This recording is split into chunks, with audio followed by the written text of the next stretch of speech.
guys, and in this video I'm going to talk about the Pillsbury Knight, specifically as being black, how you can play against it. So I recently played this 10 plus 0 game, so this rapid game. Nothing special about it, but it does serve as a good platform to show you the ideas. So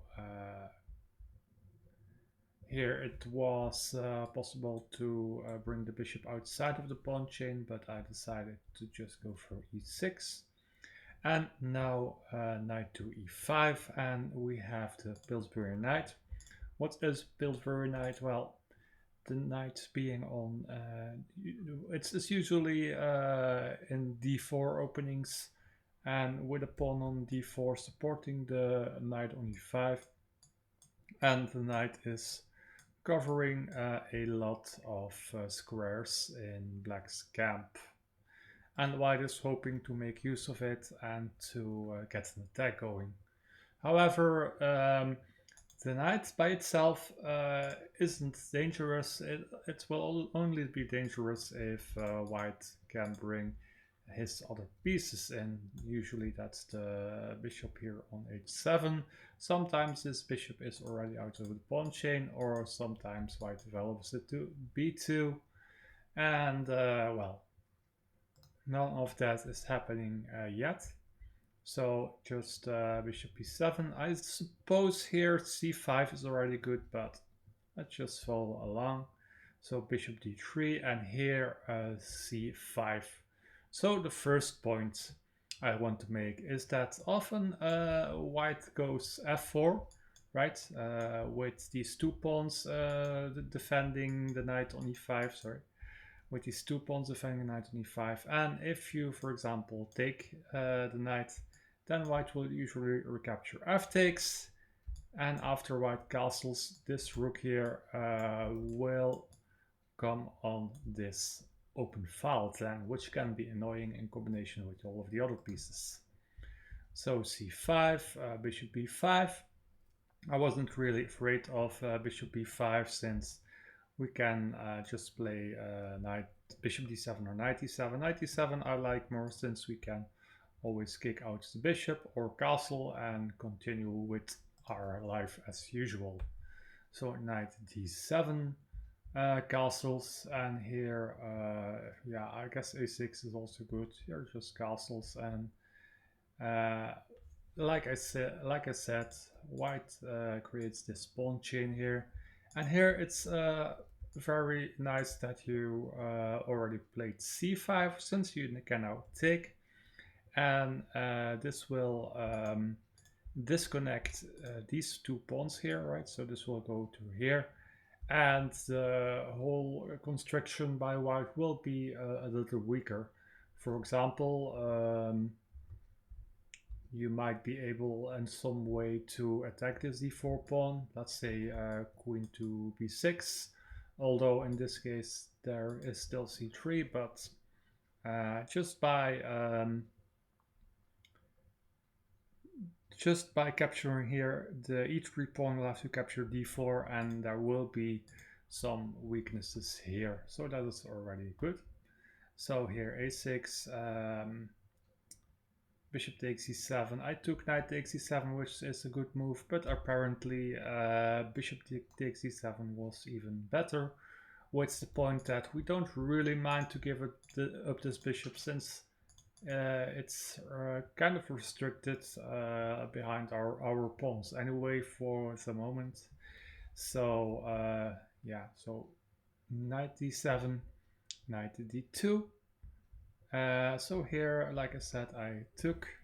So here you can see for black, I think in most cases this pawn structure is much preferable to us than if there was another pawn here on e3 as well. And what can you also do? Well, obviously you can take the knight, but what's also possible is now you see there is a little hole on e4. So we can do the same, and we can bring our own knights to e4. So knight f6, knight f3, knight e4, knight d2. Here I think the engine suggested knight to d6, but or f6, right.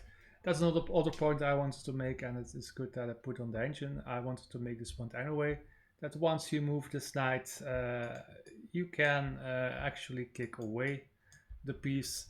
And the point is, normally this pawn could be a little weak. You might imagine the rook or maybe queen attacking it, but here we have this bishop, which maybe doesn't look very good, but it's a very nice defender of the pawn on e6.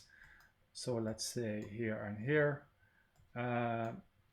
Well, at the moment it doesn't need to be defended since the knight is in the way anyway. But let's suppose the knight wasn't there, then this bishop here would still be defending this pawn. So let's go back and yeah, I should have played f6, I played f5 instead. And after knight takes e4, I played f takes e4. And now a nice detail is that now white has maybe the potential for some attack, but we also have this protected passed pawn. And if, for example, white plays c4, we could, I was going to say, ignore it, right? Since we can recapture here, but looks like then the pawn still might be weak. And in this case, looks like we can just take here, and right point is probably to put this bishop on b7. So let's turn this off again. So f5, f6 was best here.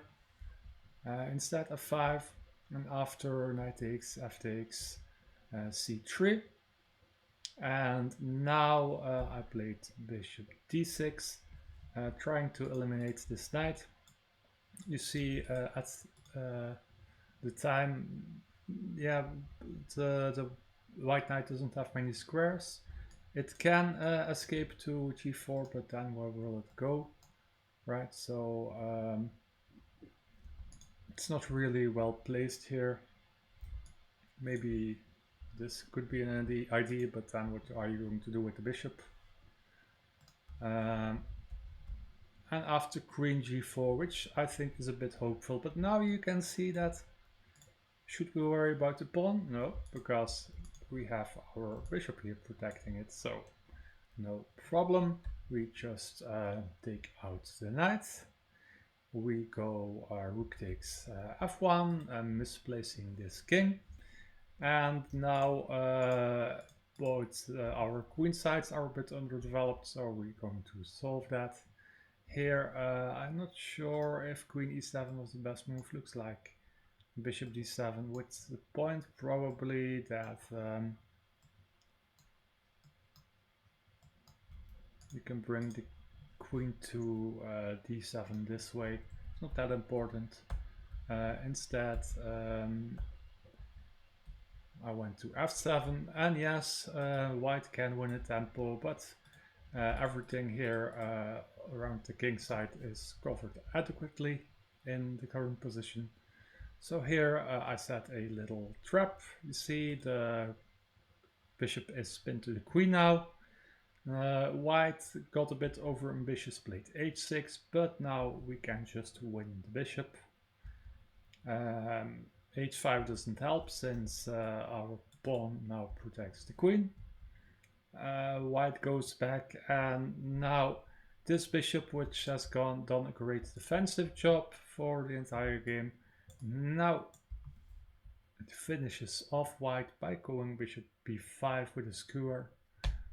Queen f2, I'm guessing with some ideas to checkmate us, but even as we play a silly move, it's still not checkmate, since we can escape here to h7, see, so no checkmate. Obviously we don't have to do that, we just take the bishop. And now we bring in our own rook with the tempo on the queen. The queen moves, we go to e3 with a check.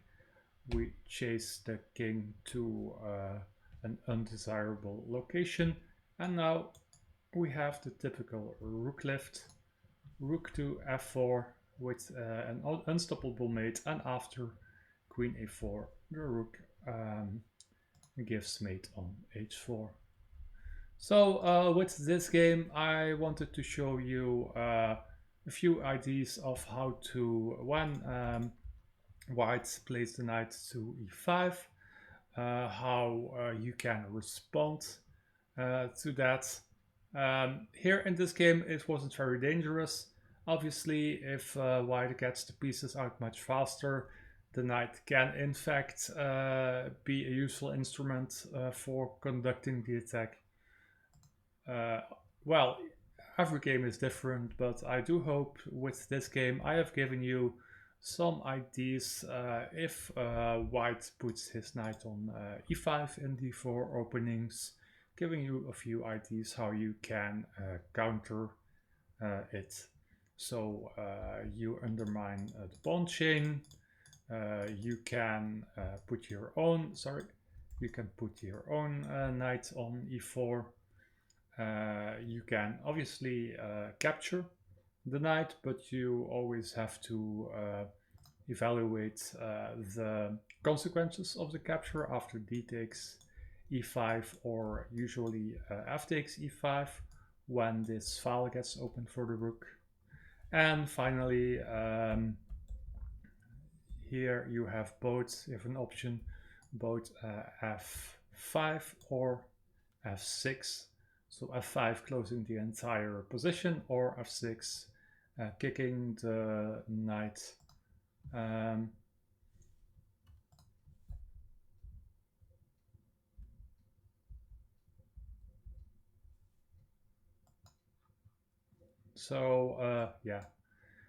So that was it for this video. If you liked it, please like, subscribe or leave a comment, and I will see you maybe in one of the next ones.